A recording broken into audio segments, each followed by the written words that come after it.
반갑습니다. 오늘 마음과 행복의 원리라고 하는 제목을 가지고 마음 공부 강좌를 시작하겠습니다. 우리들이 마음을 알고자 하고 또 행복하기를 원하는 것은 어느 누구나 다 소망하는 바인데, 세상 사람들은 자기 마음을 잘 모르면서 행복하기를 바라고 고통의 원인을 잘 모르죠. 이 고통의 원인은 마음에 있고, 그 마음은 또 어떻게 고통을 받고 행복을 느끼게 되는가에 대한 연구나 관심이 없이 그저 막연하게 행복하기를 바라고 고통을 벗어나기를 원한다고 한다면, 그것은 이제 어리석은 소치일 수밖에 없습니다. 그래서 우리는 이 마음을 알고 또 추구하는 행복을 얻기 위해서 오늘 가장 일반적인 제목으로 마음과 행복의 원리, 즉 마음의 원리에 대해서도 말씀드리고 행복의 원리에 대해서 말씀드리고 그렇게 진행을 해보겠습니다. 첫째, 그럼 마음이란 무엇이냐? 이 마음이라고 하는 것이 두 가지 차원에서 말씀을 드릴 수가 있습니다. 하나는 본래 마음이라는 것이 있고, 두 번째는 경계에 따라 일어나는 마음이 있습니다. 그럼 우리가 자성이라고 하는 것이 바로 본래 마음입니다. 본래 마음이라고 하는 것이 무엇이냐? 그러면은 정전의 말씀처럼 원래 마음의 바탕은 뚜렷하다, 고요하다, 분별 주착이 없다. 이것이 본래 마음이고, 그것을 성품 또는 자성이라고 합니다. 뚜렷하다라고 하는 것은 분명하다. 그 다음에 고요하다고 하는 것은 매우 안정적이고 분별이나 주착이 없다. 그런 것은 이것이다 저것이다 이렇게 경계에 따라서 일어나는 그 생각이 본래 없는 상태이고, 또 그것을 고집하지 않는, 집착이 없는 깨끗한 상태를 의미합니다. 이것이 본래 마음이고, 그 다음에 우리는 이 본래 마음을 경험하기보다는 경계에 따라 일어난 마음을 더 많이 우리가 경험하고 살죠. 그것이 마치 내 마음인 것처럼 해서 우리가 마음 공부를 한다 그러면은 일어난 마음이 이걸 어떻게 잠재우느냐라고 하는데 관심을 많이 가집니다만은, 궁극적으로 일어난 마음을 본래 고요하고 적적하고 분별 주착이 없는 그 상태로 돌리자고 하는 것이 우리 본래 마음으로 돌아가는 마음 공부입니다. 요즘 비교를 하자면 전장터에 나간 군인이 가장 바라는 바가 무엇이겠습니까? 전쟁터에 나가면은 생명의 위험을 느끼죠. 언제 고국으로 돌아갈 수 있을까? 언제 전쟁이 끝날까? 어떻게 하면 내가 부상당하지 않을까? 어떻게 하면 이 전쟁이 빨리 끝나고 내가 돌아갈 수 있을까?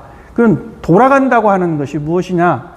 전장터에서 있어지는 그 불안, 생존에 대한 두려움, 잃어버린 그 안정, 이런 것들이 마치 경계를 따라 일어나는, 수없이 일어나는 그런 마음의 상태고, 고국으로 돌아간다, 전쟁이 끝난다, 그러면 어디로 돌아갈 수 있겠습니까? 집으로 돌아가면은 집에는 누가 있나요? 가족이 있죠. 그 가족 중에서도 전쟁터에서 군인들은 가장 그리워하고 돌아가고 싶은 것이 우리는 집이다 생각하지만, 그걸 구체적으로 말하면 어머니입니다. 나의 생명의 근원인 어머니 품으로, 어머니를 만나서 품에 안기고 싶은 것이 군인들의 가장 절실한 소망입니다.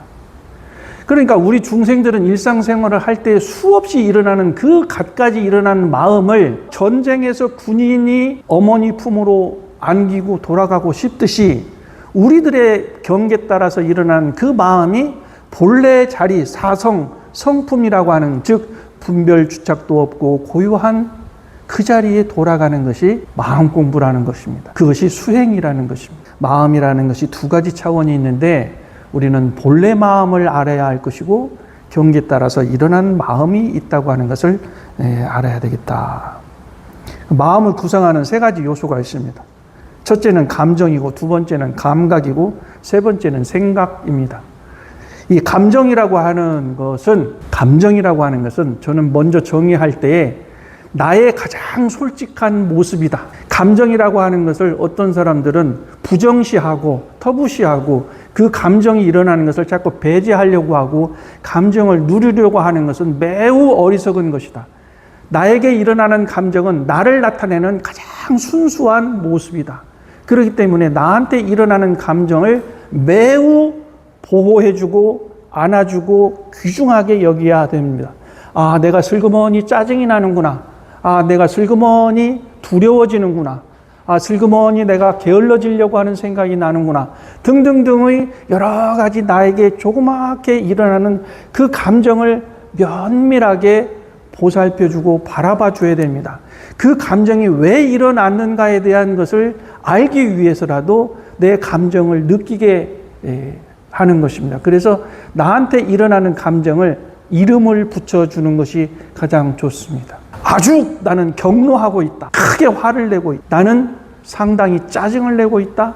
나는 상당히 불편한 기분이다. 나는 아주 기분이 좋고 세상에 뭐든지 다 이룰 수 있는 것 같은 아주 최상의 기분이다. 또는 걱정스럽다.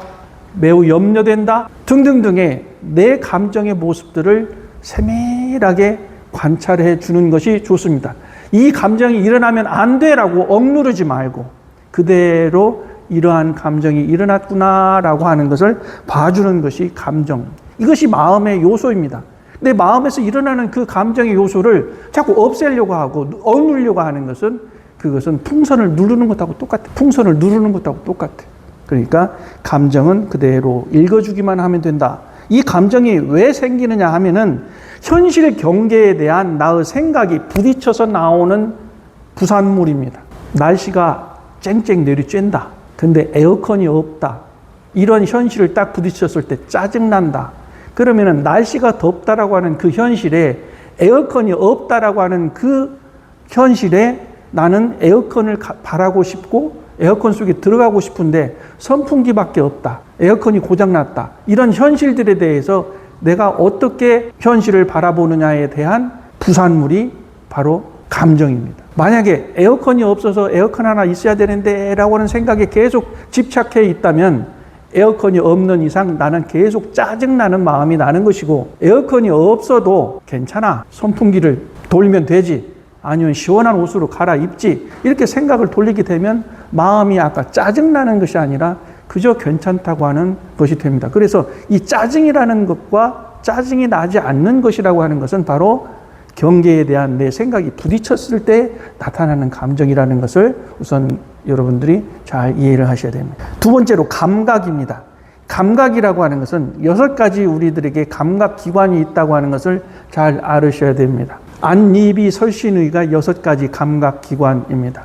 눈으로 보는 것, 냄새 맡는 것, 향기 맡는 것, 그 다음에 말하는 것, 그러면서도 동시에 맛을 보는 것, 듣는 것, 마음으로 느끼는 것, 신체적으로 느끼는 것. 이 6가지 기관을 통해서 우리들의 신체는 반응하게 되어 있습니다. 아주 얼굴이 환하고 밝은 모습을 한 사람과 처음 만났을 때는 기분이 어떻습니까? 기분이 좋죠. 그러나 아주 짜증나고 자꾸 부딪히고 걸고 넘어지는 사람 딱 만나면 어떻습니까? 그 사람 쳐다보기도 싫고 몸이 좀 굳고 몸이 그 사람을 향하지 않게 되죠. 우리 신체적인 그 감각은 그렇게 됩니다. 그래서 또는 우리가 일을 많이 하거나 그렇게 되면은 피로에 누적되고 하기 싫은 일을 하거나 고된 일을 하게 되면 어깨도 굳고 목도 굳고 팔도 굳고 자꾸 신체가 둔해지기 시작하죠.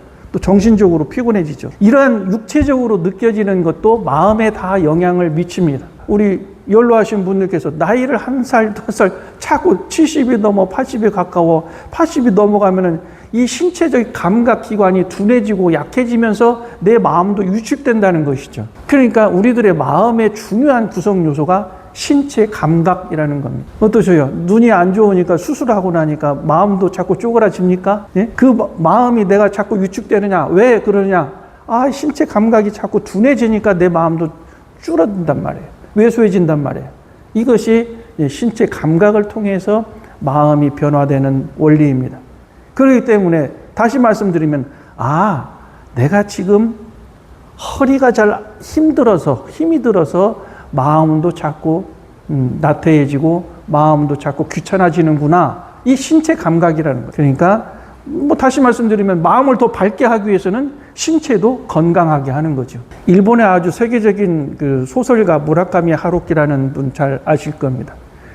그분은 새벽 4시에서 일어나서 아침 10시, 11시까지 한 대여섯 시간 집중해서 그 시간에 글을 쓴다고 합니다.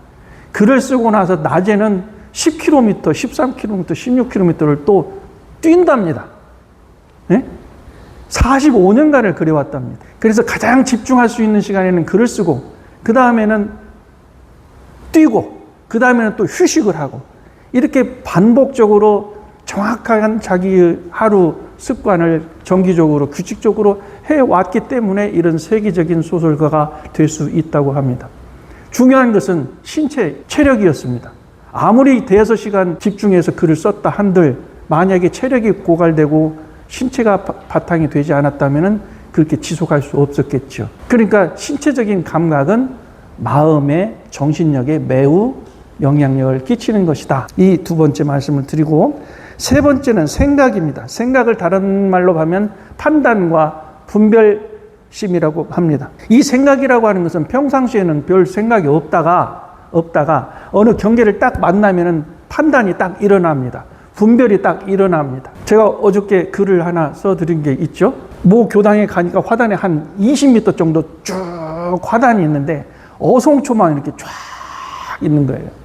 근데 어떤 사람은 그걸 보고 화단을 안 가꾸었다라고 지적을 했습니다. 근데 그 교당 사람들은 늘 화단에 어송초가 쫙 심어져 있는 화단이 가꾸어져 있는 것으로 생각할 수 있습니다. 근데 어떤 사람은 어송초가 꽉 쪄 있으니까 화단에 풀밭, 그냥 자풀이 있다라고 해서 화단을 가꾸지 않는 게으른 사람으로 판단을 하고 있었습니다. 근데 어떤 사람은 그것은 어송초가 쭉 자라는 화단이다, 그런 생각할 수 있죠. 저는 그 두 판단 생각에 아무 관계없이 그 교당에서 그거 꽃을 가꾸겠습니다. 그래서 그러면 어성초는 제가 가져가겠습니다. 이 생각이라고 하는 것은 다 다릅니다. 어떤 현실에 대해서 자기 생각이 다 달라요. 왜 그럴까요? 다른 것은 당연하죠. 다를 수밖에 없는 것은 당연해요. 당연하다고 생각하는 것을 내 생각이 당연하다고 생각하는 것처럼 다른 사람의 생각도 그 사람의 생각을 말하는 것도 당연하다고 여겨야 됩니다. 근데 내 생각과 저 사람의 생각이 다르다고 해서 나는 옳고 그 사람이 그르다고 하는 그 생각, 판단, 분별도 그건 그릇된 겁니다. 그래서 일단은 자기 생각에 대해서 나는 내 경험, 나의 지식 또는 나의 어떤 그 익숙해진 그것 등등에 의해서 그것에 의해서 들어지는 나의 판단과 생각 입니다. 그렇기 때문에 생각이 다르고 판단이 다르고 분별이 다 다르다고 하는 것은 일단 그 사람마다 다 다를 수 있다는 것이 전제되어야 합니다. 그래서 마음을 구성하는 이 세 가지가 감정과 감각과 생각이 있다. 그런데 이 마음을 왜 이렇게 세 가지로 나누는 이유가 뭐냐면은 나는 내 마음을 모르겠어 라고 하는 것이 내 생각이 무엇인지 모르겠고 내 감정이 뭔지 모르겠고 그 다음에 내 신체적 감각이 뭔지를 몰라가지고는 그냥 복잡하다고 생각하고 그거를 이제 한마디로 뭐가 안 돼, 미치겠어, 혼란스러워 라는 그런 이상한 말로 해버리죠.